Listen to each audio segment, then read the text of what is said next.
2022-23 시즌 3라운드 리뷰 영상 시작해보도록 하겠습니다. 첫 번째로 몬자와 우디네스의 경기인데요. 우디네스가 2대1로 이겼습니다. 콜파니의 골로 몬자가 먼저 앞서가는데요. 3시즌 동안 세리베에서 뛰었던 아탈란타 유스 출신 콜파니는 드디어 세리아 무대 첫 골을 신고했습니다. 하지만 우디네스는 베투가 동점골을 넣었는데요. 지난 시즌 후반기 무려 3개월 동안 골을 넣지 못하면서 깊은 부진에 빠지기도 했던 베투였는데 다행히 이른 시기에 골을 넣었습니다.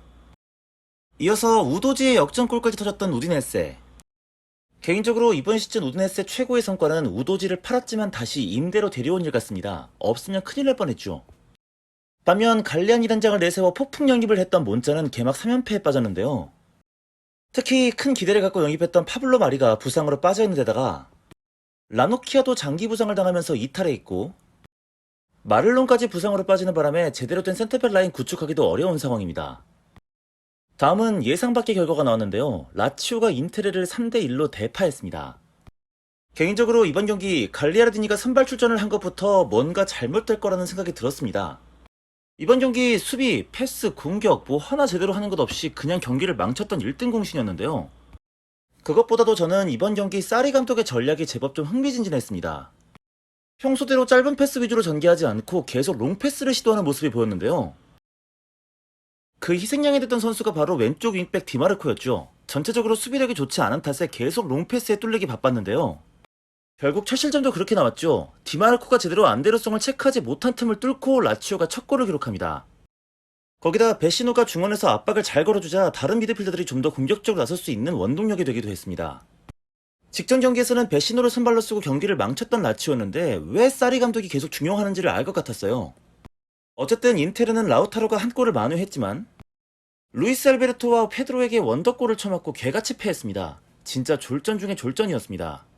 특히 시모네 인자기 감독이 납득이 가지 않는 선택을 많이 했는데 갈리아르디니는 둘째치고 루카쿠 사용법을 전혀 모르는 것 같습니다. 왜 자꾸 전방엔 짱방을 오는지 모르겠어요. 가뜩이나 중원에서 다 털리는데 루카쿠를 좀 내려줘야죠. 제가 사실 이래서 디발라 영입을 그토록 원했던 건데 결국 못 데려온 게 너무 아쉽습니다. 인테르는 거기다 초비상입니다. 루카쿠가 한 달짜리 부상을 당하면서 리그는 물론 챔스도 망하게 생겼습니다. 다음은 크레모네세와 토리노의 경기, 토리노가 2대1로 이겼습니다. 이번 시즌 토리노 성공이 열쇠를 쥐고 있다고 해야 할 두 선수가 바로 이번 시즌 새로 영입된 라도니치와 블라시치인데요. 두 선수 모두 골을 기록했던 경기였습니다. 블라시치의 골은 행운이 좀 따랐죠. 상대 수비 아이유가 말도 안 되는 헤딩 미스를 하는 바람에 볼을 내줬고 이후 블라시치가 밀어넣을 수 있었습니다. 라도니치는 경기 내내 활발하게 좋은 모습을 보여줬는데요.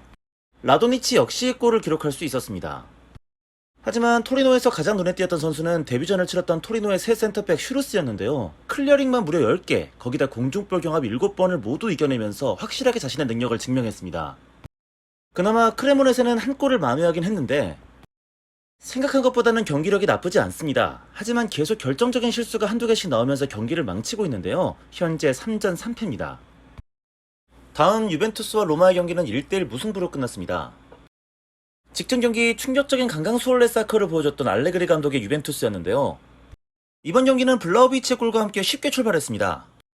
진짜 커가는 거 보는 맛이 있는 선수가 블라우비치인 것 같아요. 이제 프리킥도 잘 차고 거의 못하는 거 없는 완전체가 되어가고 있습니다. 그러면서 알레그리 감독도 정신을 좀 차린 것 같은데요. 이번 경기 전반에는 유벤투스가 압박이 상당히 잘 됐죠. 그러면서 유벤투스는 한 골을 더 집어넣었는데요. 골이 들어가기 전 블라우비치의 핸드볼 파울이 지적이 되지 않았다면 이번 경기는 완전히 유벤투스가 압도 있을 거라고 생각합니다.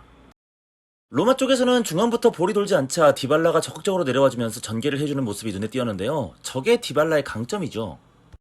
그리고 디발라가 타미의 골 어시스트를 해냅니다. 알레그리 입장에서는 전반에 가져왔던 강한 압박이 후반 들어 실종된 부분이 아쉬웠는데 아무래도 체력적인 문제가 조금 있었던 것 같고요.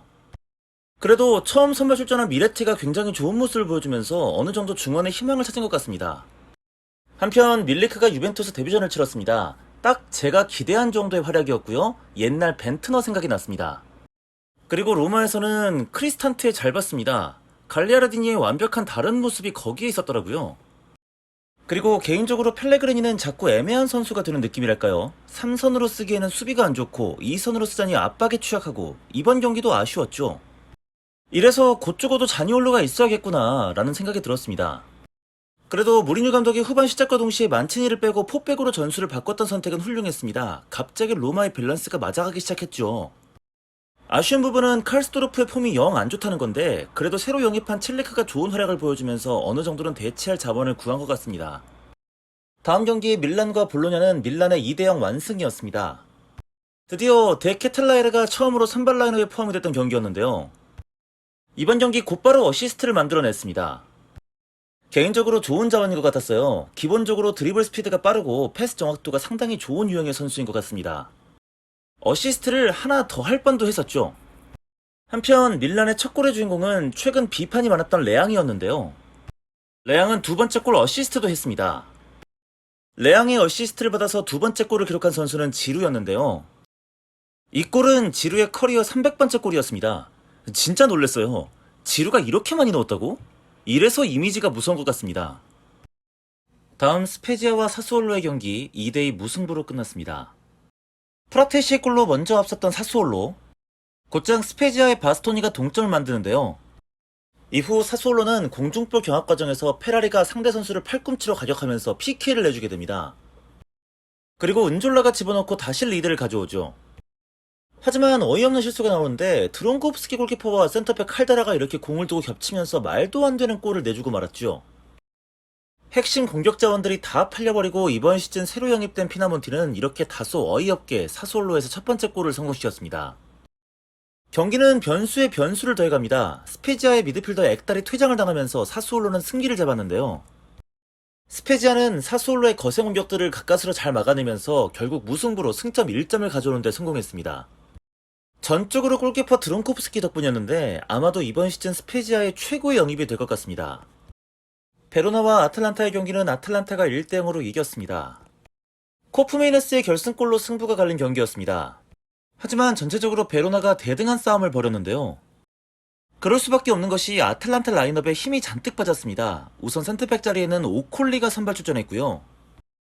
미드필더에는 2000년생 브랜든 소피가 세리아 부대 첫 선발 출전을 했습니다. 공격진에서도 이번 시즌 영입된 루크먼이 역시 선발 출전을 했었죠. 완전히 새 판짜기에 들어간 아틀란타인데요. 이번에는 1700만 유로를 들여서 2003년생 공격수 헤이론을 영입했습니다. 다음은 살레르니타나와 삼프도리아의 경기인데요. 살레르니타나가 무려 4대0으로 이겼습니다. 그야말로 충격적인 대패를 당했던 삼프도리아의 지안파올로 감독이었는데요. 디아의 선취골로 살레르니타나가 먼저 앞서갔고요. 두 번째 골부터 삼프도리아 수비 개판입니다. 이건 빌헤나의 골 장면인데 여기서도 패스 주고 돌아 들어가는 빌헤나를 아무도 체크해주지 못하고 있죠. 이윽고 보테임에게 또 한 골을 내주는 삼프도리아였습니다. 재미있는 기록이 있는데 첫 골을 기록한 디아도 세리아 무대 첫 번째 골, 세 번째 골을 기록한 빌헤나도 세리아 무대 첫 번째 골, 마지막 골을 기록했던 보테임도 세리아 무대 첫 번째 골이었습니다. 나다 이 씹새끼야. 특히 보테임은 로마 팬들이라면 기억하시죠? 지난 시즌 컨퍼런스 리그에서 로마 상대로만 두 골을 기록했던 보데글림티의 그 선수 맞습니다. 벌써부터 로마전 기대가 많이 됩니다. 한편 삼프도리아는 이런 거 못 넣으면 져야죠. 피오렌티나와 나폴리의 경기가 있었습니다. 두 팀의 승부는 0대0으로 끝났습니다. 상대적으로 전력이 더 약한 피오렌티나가 선택한 방법은 강한 압박이었는데요.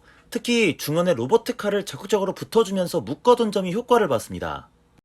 그러면서 나폴리는 중원을 거치지 않고 공격을 이어나가는데 문제는 오시멘이 밀렌코비치에게 완전히 지워진 겁니다. 그러면서 찬스가 쉽게 나지 않았죠. 경기 주도권은 피오렌티나가 자주 가져갔습니다. 그리고 그 공격의 중심에는 소틸이 있었는데요.